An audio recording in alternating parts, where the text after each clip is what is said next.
Assalamualaikum warahmatullahi wabarakatuh. Dear students, I welcome you to Husaini public YouTube channel. आज हम discuss करने जा रहे हैं क्वाड्रेटिक फार्मूला, जो कि 10th के चैप्टर नंबर 4 क्वाड्रेटिक इक्वेशन में इस्तेमाल होती है। और क्वाड्रेटिक फार्मूला जो है वो हमें निकालनी है बाय जनरल क्वाड्रेटिक इक्वेशन, जो ax² + bx + c = 0 है। और ये इक्वेशन, ये फार्मूला, इस इक्वेशन से हमें निकालनी है by the method of completing squares.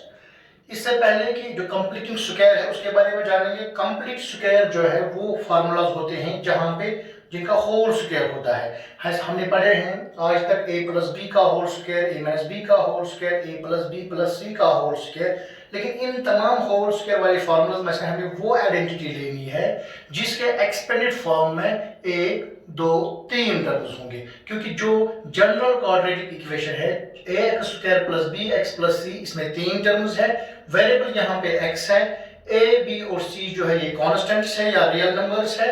और a कभी 0 नहीं होगा, क्योंकि अगर a 0 होगा तो x² भी 0 बन जाएगा। फिर इसका हाईएस्ट पावर 1 यानी डिग्री 1 रहेगी, वो क्वाड्रेटिक नहीं होगी। तो इसके लिए हमें वो आइडेंटिटी पहले ढूंढनी है जिसके एक्सपेंडेड फॉर्म में 3 टर्म्स होंगे। तो उसके लिए एक सूट है, मैं यहाँ पे लिखूंगा p + q का होल स्क्वायर, जो बराबर है p² + 2pq + q²। p + q whole square एक फार्मूला है। इसके एक्सपेंडेड फॉर्म में 1, 2, 3 टर्म्स है और तीनों पॉजिटिव वाले टर्म्स है। यहाँ पर भी सारे टर्म्स पॉजिटिव है। कब हम पॉजिटिव वाली टर्म आइडेंटिटी इस्तेमाल करेंगे और कब हम नेगेटिव वाली आइडेंटिटी इस्तेमाल करेंगे, वो डिपेंड करता है लीनियर टर्म पे। जो जनरल क्वाड्रेटिक इक्वेशन जो है या कोई भी क्वाड्रेटिक इक्वेशन होगी, उसकी लीनियर टर्म अगर पॉजिटिव होगी तो पॉजिटिव वाली फार्मूला अप्लाई करनी है, अगर नेगेटिव होगी तो हम नेगेटिव वाले लेंगे।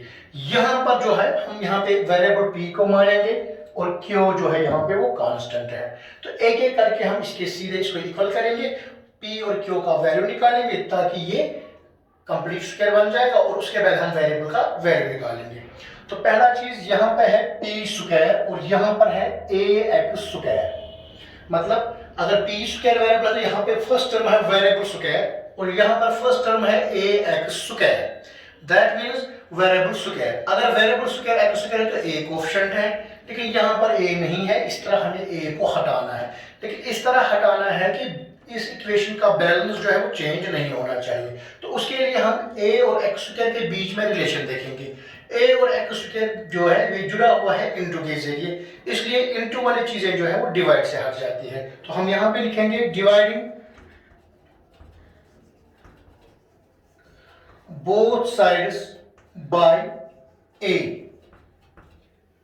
तो ये बन जाएगा ax² divide by a plus bx divide by a plus c divide by a is equal to 0 divide by a। इससे जो इक्वेशन है जो पहले थी वैसे ही रहेगी, इसका बैलेंस जो है वो बराबर रहेगा।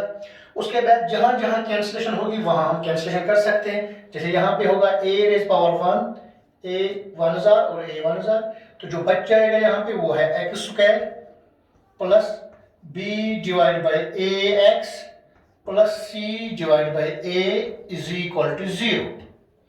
अब इसको कंपेयर करेंगे वहां पे सब, क्योंकि इसका एक्सपेंडेड फॉर्म है p² और यहाँ पे है x²। If p is equal to x then p² is equal to x²। जो आइडेंटिटी में वेरिएबल है वो p है और जो क्वाड्रेटिक इक्वेशन में वेरिएबल है वो x है। दोनों वेरिएबल्स है, इनकी p और x जो पहचान है वो इंग्लिश की है, लेकिन मैथमेटिक्स में दोनों वेरिएबल्स है। तो अगर यहाँ p हम बराबर करेंगे x तो p² के बदले यहाँ पे x² होगा। तो इस तरह ये क्लियर हुआ। अब यहाँ पे +2 है तो इस 2 को भी यहाँ इस तरह लाना है जैसे इससे फर्क नहीं होनी चाहिए। तो मैं यहाँ पे इसको 2 लाऊंगा तो इसका संतुलन जो है ये सही नहीं रहेगा, क्योंकि ये है b/a x।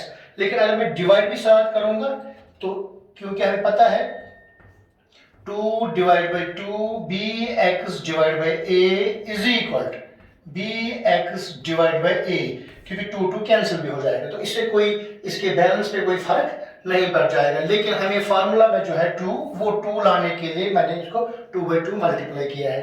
तो फिर इसको हल करेंगे आगे।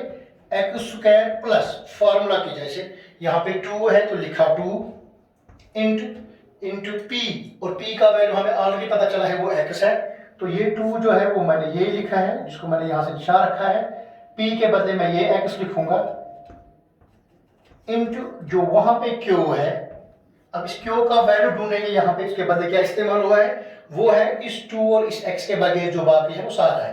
तो न्यूमरेटर में यहाँ पे b बच गया, डिनोमिनेटर में यहाँ पे 2 है और यहाँ पे a है तो वो है 2a इज इक्वल टू, क्योंकि ये जो है c बाई a ये कांस्टेंट है और ये इस कांस्टेंट के बराबर नहीं है, ये डिफरेंट है, इसलिए इसको शिफ्ट करेंगे दूसरे side minus c by a। तो फिर हम इसको कंपेयर करेंगे, यहाँ पे एक्स स्क्वायर है plus 2x into B by 2a है और यहाँ पे है P square plus 2pq। If p is equal to x then x square is equal to p square, वो क्लियर हुआ। 2pq, 2 के बदले 2 है, p के बदले x है और q के बदले यहाँ पे वैल्यू जो निकला है वो निकला है b डिवाइड बाई 2a। अब ये दो टर्म्स तो इक्वल हो गए, अब यहाँ पे है प्लस, लेकिन यहाँ पे अब कुछ और नहीं है, इसलिए हम करेंगे adding both sides bye plus के बदले क्यू स्क्वायर। अगर क्यू है बराबर b बाई 2a तो Q square is equal to b by 2a का होल स्क्वायर, तो लिखेंगे both sides by b divide by 2a whole square. तो ये बराबर होगा x square plus 2 into x into b divide by 2a plus b divide by 2a whole square, जो हमने add किया है both sides, is equal to यहाँ पे भी b divide by 2a whole square minus c by a। इस तरह इसकी मदद से हमने इस जनरल क्वाड्रेटिक इक्वेशन को कन्वर्ट किया है एक कंप्लीट स्क्वायर में। जो अगर हम यहाँ पे देखेंगे, अगर x के बदले p होगा तो ये बन गया p स्क्वायर प्लस 2p और ये q के बदले तो q प्लस क्यू स्क्वायर। तो इसके बदले हम लिखेंगे आप फॉर्मूला के हिसाब से, क्योंकि ये अब इसके बराबर हुआ, अगर p और q का वैल्यू ये है, इन वैल्यूज के बिना पर p square plus 2pq plus q square is equal to x square plus 2x into b by 2a plus b by 2a whole square. तो अब इन्हीं वैल्यूज के बिना पे ये जो इसके बराबर है तो हम इसके बदले भी यही शक्ल लिखेंगे, तो लिखेंगे ब्रैकेट स्टार्ट p, तो p के बदले लिखेंगे x प्लस q के बदले लिखेंगे b divide by 2a whole square is equal to, यहां से इसको ओपन करेंगे, ये स्क्वायर b का भी है 2 का भी है और a का भी है, तो इसके बदले लिखेंगे b square divide by 2 square हो गया 4, a स्क्वायर हो गया a square minus c divide by a। इसके आगे आप इसको हल करेंगे, उसके लिए मैं पहले ये रब करूं,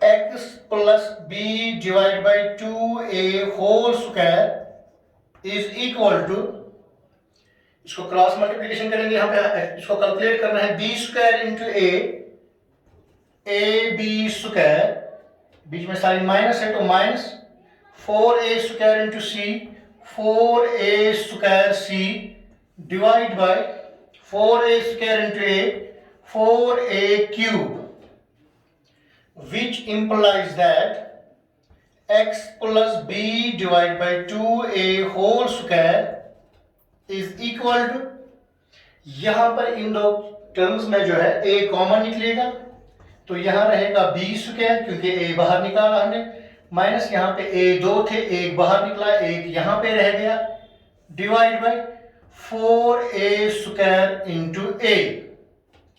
तो इसके बाद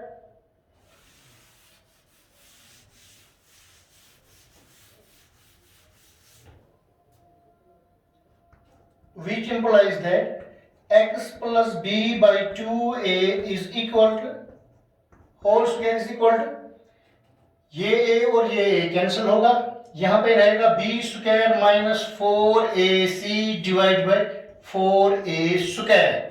तो यहाँ पर x plus b by 2a whole square is directly proportional to b square minus 4ac, directly इस पे डिपेंड है, इसलिए ये जो है b स्क्वायर माइनस 4ac इसको हम कहते हैं कि nature of given quadratic equation. यहां से पता चलेगा कि उसके जीरोस या रूट्स जो है वो किस किस्म के हैं। x plus B divide by 2a। अब हम रूट को शिफ्ट करेंगे क्योंकि रूट का असली यहाँ पे 2 जो है इसका वैल्यू है असल में 2 डिवाइड बाई 1, लेकिन जब इसको ट्रांसफर करेंगे दूसरे साइड से तो ये बच जाएगा रेज पावर 1/2 यानी कि अंडर रूट। तो हम लिखेंगे स्क्वायर को शिफ्ट करेंगे यहाँ पे तो ये रूट बन जाएगा B square minus 4ac divide by 4a square. लेकिन साथ में रूट के बाहर में लिखूंगा यहाँ पे प्लस और माइनस। अब चूंकि 8th में हमने पढ़ा है स्क्वायर रूट, तो हमें पता है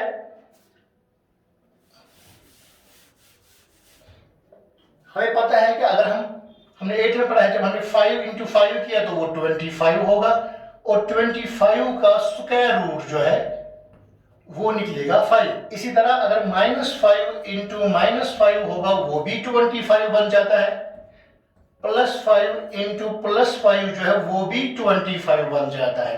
अब इस 25 का स्क्वायर रूट -5 है कि इस 25 का स्क्वायर रूट +5 है, वो डिफरेंस दूर करने के लिए हमें दोनों लिखे हैं +b और -b, which implies that x जो है वो बराबर होगा +b/2a को हम ट्रांसपोर्ट करेंगे राइट हैंड साइड में, तो ये यहाँ पे बन जाएगा -b divide by 2a plus minus under root b square minus 4ac divide by, अब रूट दोनों का है तो इसका भी लिखेंगे अलग से, यहाँ पे मैं लिखूंगा 2a होल स्क्वायर, क्योंकि हमें पता है 2a स्क्वायर ये 4 जो है 2 स्क्वायर है और a स्क्वायर ये बन जाएगा 2a होल स्क्वायर। अब इसका स्क्वायर और इसका रूट कैंसिल होगा तो फिर x जो है ये बराबर निकलेगा -b plus minus under root b square minus 4ac whole divide by, क्योंकि यहाँ पे भी 2a है अब यहाँ पे भी 2 है तो वो एलसीएम निकलेगा। ये है क्वाड्रेटिक इक्वेशन जो हमें अब अप्लाई क्वाड्रेटिक इक्वेशन की जो रूट्स है वो ये है, इनको हम अलग अलग कर सकते हैं, प्लस अलग और माइनस अलग।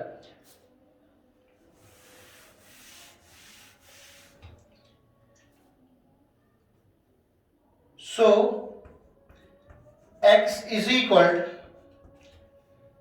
-b plus under root b square minus 4ac whole divided by 2a and or x is equal to -b minus under root b square minus 4ac whole divided by 2a।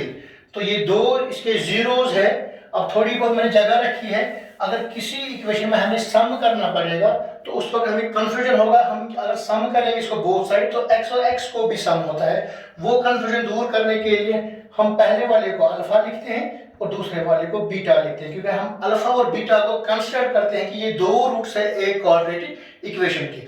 अब बाकी quadratic equations जिनकी जो general form से, जैसे कि for example मैं एक example लिखूंगा x square minus 4x plus 3 is equal to 0। अगर मुझे इसके रूट्स निकालने होंगे या इसके जीरोस निकालने होंगे, मैं डायरेक्टली इसको कंपेयर करूंगा जनरल फॉर्म के साथ जो कि ax plus bx plus c is equal to 0 है। यहाँ पर x स्क्वायर के बदले x स्क्वायर है तो a के बदले 1 है, तो इसलिए हम लिखेंगे यहाँ पे a के बदले वैल्यू 1 है। इस तरह x के बदले x है तो b के बदले -4 है तो b के बदले है -4, इस तरह प्लस c के बदले 3 है और c के बदले 3 है। अगर ये कोफिशिएंट्स ये वैल्यूज कांस्टेंट्स के हम इसमें सब्स्टिट्यूट करेंगे तो हम इनके दोनों रूट्स जो है वो हम निकाल सकते हैं डायरेक्टली क्वाड्रेटिक फार्मूला यूज करने के। तो इसको हम क्वाड्रेटिक फार्मूला कहते हैं, इंपॉर्टेंट फार्मूला है क्वाड्रेटिक इक्वेशंस को हल करने के लिए। तो आज के लिए इतना काफी है। खुदा हाफिज, इंशाल्लाह फिर अगले वीडियो में मिलेंगे।